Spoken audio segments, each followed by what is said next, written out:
Le nom de Dieu, tel que révélé dans les Écritures hébraïques, est Yahvé, équivalent français le plus proche des lettres hébraïques. L'hébreu ancien n'avait pas de voyelle, donc la prononciation exacte de Yahvé est incertaine.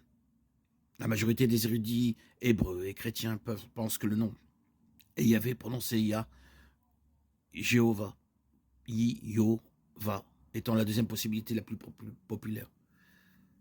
Certains mouvements insistent fortement sur l'utilisation du nom de Dieu dans le contexte de la prière et du culte, et bien sûr uniquement du nom de Dieu qu'ils croient être correct.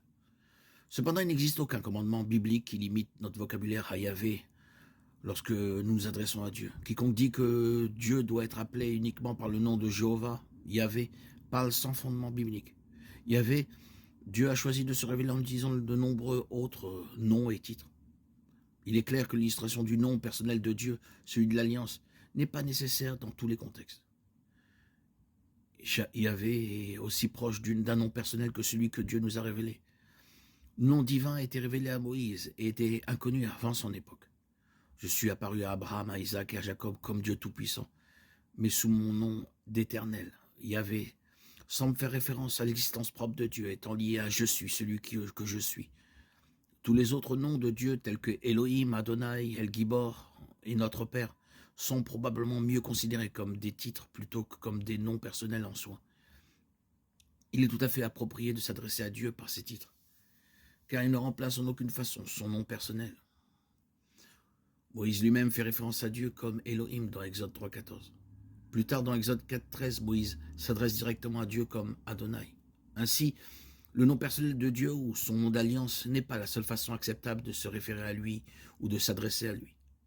Tout au long de l'Ancien et du Nouveau Testament, Dieu a inspiré les auteurs humains des Écritures à se référer à lui en utilisant des termes génériques pour Dieu et Seigneur. Au-delà de moi, je ne me suis pas fait connaître pleinement à eux. Exode 6.3. Le nom dans Exode 3.14, Dieu dit à Moïse, tel sera mon nom pour toujours, le nom que vous m'appellerez de génération en génération. Exode 3.15. 15.3. Ce nom distinguerait le Dieu d'Israël de tous les faux dieux. C'est le nom unique du Dieu d'Israël tout au long de l'histoire juive. Israël ne devait pas se laisser tromper en pensant que le nom de Dieu pouvait en réalité être Moloch, Dagon ou Baal-Péor. Les références au nom de notre Dieu dans le psaume 44.20 par exemple sont des références obliques au nom personnel de Dieu. Si nous avions oublié le nom de notre Dieu, où étendons nos mains vers un Dieu étranger, psaume 44.20.